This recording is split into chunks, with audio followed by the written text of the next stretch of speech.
अनंत चतुर्दशी व्रत कथा। पौराणिक कथा के अनुसार बताया जाता है कि बहुत समय पहले सुमंत नाम का एक ब्राह्मण था। वह बहुत ही नेक और तपस्वी भी था।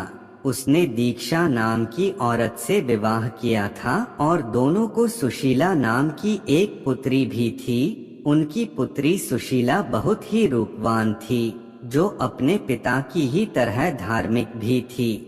लेकिन सुशीला जब थोड़ी बड़ी हुई तो उसकी माँ दीक्षा परलोक सिधार गई। पत्नी दीक्षा की मृत्यु होने के कुछ समय बाद उस ब्राह्मण ने कर्कशा नाम की एक महिला से विवाह कर लिया। इसके कुछ समय बाद जब पुत्री सुशीला विवाह योग्य हुई तो उसका विवाह कौंडिन्य ऋषि के साथ कर दिया। विवाह में विदाई के समय जब ब्राह्मण ने अपनी दूसरी पत्नी कर्कशा से बेटी और दामाद को कुछ देने के लिए कहा तो वह नाराज हो गई। कर्कशा ने गुस्से में दामाद को ईंट और पत्थर देकर विदा कर दिया। कर्कशा के इस व्यवहार से कौंडिन्य ऋषि काफी दुखी हुए। वे अपनी पत्नी सुशीला के साथ आश्रम जाने लगे, लेकिन आश्रम के रास्ते में ही रात हो गई। रात होने के कारण दोनों एक नदी के किनारे पर रुक गए। इसी दौरान सुशीला ने देखा कि नदी के किनारे कुछ स्त्रियां सुंदर कपड़ों में सजी हुई हैं। वे किसी देवता की पूजा भी कर रही थीं। सुशीला उन स्त्रियों के पास गई तो उन्होंने बताया कि वे अनंत व्रत की पूजा कर रही हैं और उन्होंने उस पूजा की महत्ता के बारे में भी बताया। उन स्त्रियों की बात सुनकर सुशीला ने भी उसी समय उस व्रत को करने का मन बनाया और 14 गांठों वाला डोरा भी हाथ में बांधकर वापस ऋषि कौंडिन्य के पास चली आई। जब ऋषि कौंडिन्य ने सुशीला से उस डोरे के बारे में पूछा तो सुशीला ने उन्हें सारी बात बता दी। इस पर गुस्सा होते हुए ऋषि कौंडिन्य ने सुशीला के हाथों से उस डोरे को खोलकर तोड़ दिया और उसे आग में जला दिया। उनके ऐसा करने पर भगवान अनंत जी नाराज हो गए।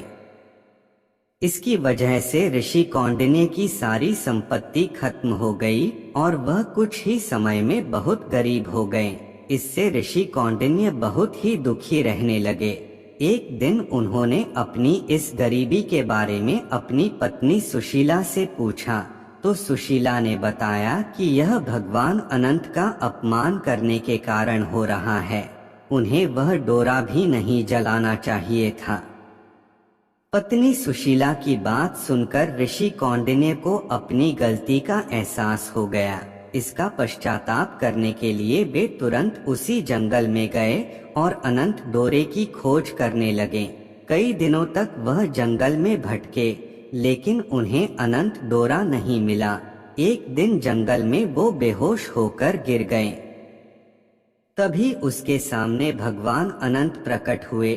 उन्होंने ऋषि कौंडिन्य से कहा, हे कौंडिन्य, तुमने अनजाने में ही सही लेकिन मेरा अपमान किया था।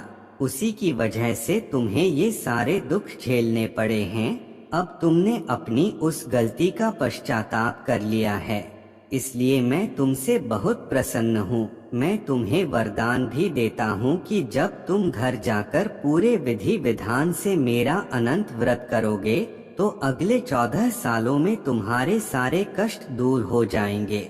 तुम हर तरह के सुख से संपन्न हो जाओगे। भगवान अनंत की बात सुनकर ऋषि कौंडिन्य घर गए और विधि विधान से अनंत व्रत करते हुए भगवान अनंत की पूजा की। कुछ समय बाद धीरे धीरे उनके सारे कष्ट दूर हो गए। कहानी से सीख, कभी भी किसी का अपमान नहीं करना चाहिए, खास तौर से धर्म से जुड़ी चीजों का। ऐसा करने से बुरे परिणाम हो सकते हैं।